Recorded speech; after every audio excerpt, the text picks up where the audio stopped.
PCR, PCR polymerase chain reaction. ये क्या है, एक इनविट्रो टेक्निक है जिसमें हम क्या करते हैं, एम्प्लीफिकेशन करते हैं डीएनए सेगमेंट का, जो क्या करता है, क्रिएट करता है मिलियन ऑफ कॉपी, मतलब डीएनए की बहुत सारी कॉपीज बनाता है। ये हम यूज किस किस में कर सकते हैं, जिसके रिसर्च में, डायग्नोसिस में, फॉरेंसिक में। रिसर्च में कैसे, रिसर्च में कोई भी हमारा सैंपल है वो बहुत कम अमाउंट में प्रेजेंट है, तो हम क्या करेंगे, उसको एम्पलीफाई करेंगे, उसको फर्दर और भी बहुत सारे रिसर्च में यूज कर सकते हैं। डायग्नोसिस में अब हम डीएनए या आरएनए से बहुत सारे बीमारियों का पता लगा सकते हैं, जैसे कि कैंसर हो गया या बहुत सारी जेनेटिक डिसीज होती है, उसका हम पता लगा सकते हैं। जैसे कोई भी पेशेंट है, उसका सैंपल हमने बहुत ही कम अमाउंट में लिया है, तो उसको क्या करेंगे, उसका डीएनए आइसोलेट करके फर्दर उसका पीसीआर करेंगे, मतलब उसके मिलियन कॉपी बनाएंगे। उसके बाद उसकी आरएनए कोई भी डिसीज है उसकी स्टडी करेंगे। फॉरेंसिक में कोई भी अगर हम क्रिमिनल की बात करें, कोई भी क्रिमिनल है, अगर उसका सैंपल हमें मिला है, बहुत ही कम अमाउंट में मिला है, तो हम क्या करेंगे, उसकी कॉपीज बनाएंगे और फिर उसके डीएनए मैच करेंगे विक्टिम से। जनरली 0.1 से 10 किलो बेस पेयर तक इसकी लेंथ होती है। जो हमारा डीएनए टेम्पलेट यूज होता है उसकी इतनी तो कम से कम लेंथ होनी चाहिए। और फर्स्ट टाइम इसको कैरल मोलेस ने 1983 में इन्वेंट किया था, जो कि क्या थे, अमेरिकन बायोकेमिस्ट थे। इन्हें इस बात के लिए नोबेल प्राइज भी दिया गया था। अब हम इसमें यूज क्या क्या करते हैं, सबसे पहले तो एक क्यूबेट होता है, इस टाइप का कुछ क्यूबेट होता है। इसमें हम अपने DNA template, primer, DNA polymerase, dNTPs, buffers, ये सारी चीजें डालते हैं। ठीक, डीएनए टेम्पलेट तो आप जानते ही है। प्राइमर क्या होता है, शॉर्ट सिंगल स्ट्रैंडेड फ्रेगमेंट होता है, जिसको हम ओलिगोन्यूक्लियोटाइड भी बोलते हैं।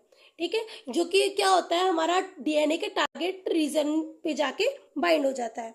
डीएनए पॉलीमरेज क्या होता है, डीएनए पॉलीमरेज एक टाइप का एंजाइम है, और इसमें बहुत सारे टाइप के डीएनए पॉलीमरेज प्रेजेंट होते हैं। बेसिकली हम सिर्फ टैग पॉलीमरेज ही यूज करते हैं, क्योंकि हीट स्टेबल या थर्मल स्टेबल होता है।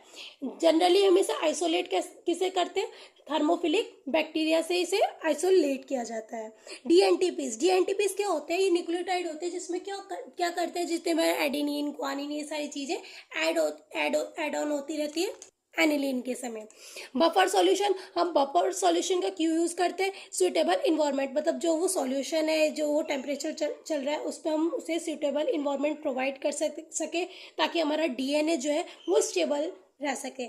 जनरली हम इसमें मैग्नीशियम, कैटायन और एनायन का भी यूज करते हैं। इसका हम यूज क्यों करते हैं, ताकि इसमें मैग्नीशियम आयन जो है उसकी कंसंट्रेशन ज़्यादा ना बढ़ जाए। अगर इसकी कंसंट्रेशन ज़्यादा बढ़ गई तो क्या होगा, हमारा डीएनए अनस्टेबल हो सकता है। अब हम बात करते हैं इसकी स्टेप्स की।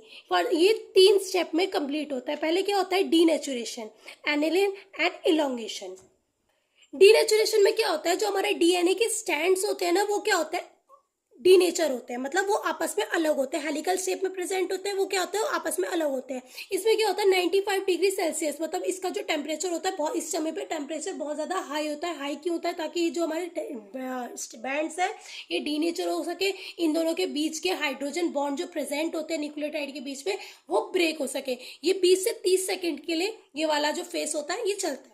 इसके बाद हमारा वो आता है एनिलीन में क्या होता है, हमारे प्राइमर जो होते हैं वो प्राइमर ऐड होते हैं, जितने भी हमारे एंजाइम्स हैं वो ऐड होते हैं। 2 टाइप के प्राइमर होते हैं, एक रिवर्स प्राइमर, फॉरवर्ड प्राइमर।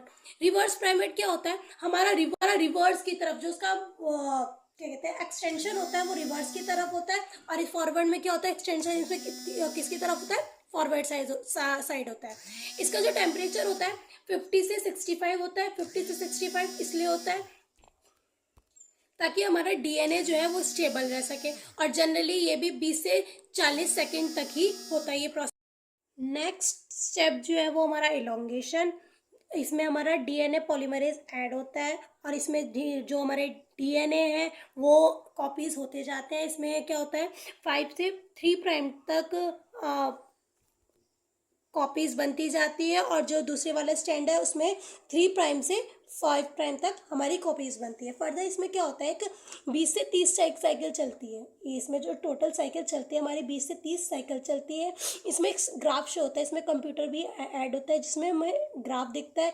इसमें ग्राफ में होता क्या है, ग्राफ में ये कर्व शेप दिखता है। कर्व शेप जो ऊपर का कर्व शेप है इसमें ये दिखाता है कि हमारा एम्प्लीफिकेशन प्रॉपरली हो रहा है, और नीचे वाला जो कम इसमें कर्व है इसमें एम्प्लीफिकेशन नहीं हो रहा है। ये साइकिल है, ये फ्लोरेसेंस है। Thank you for watching my video.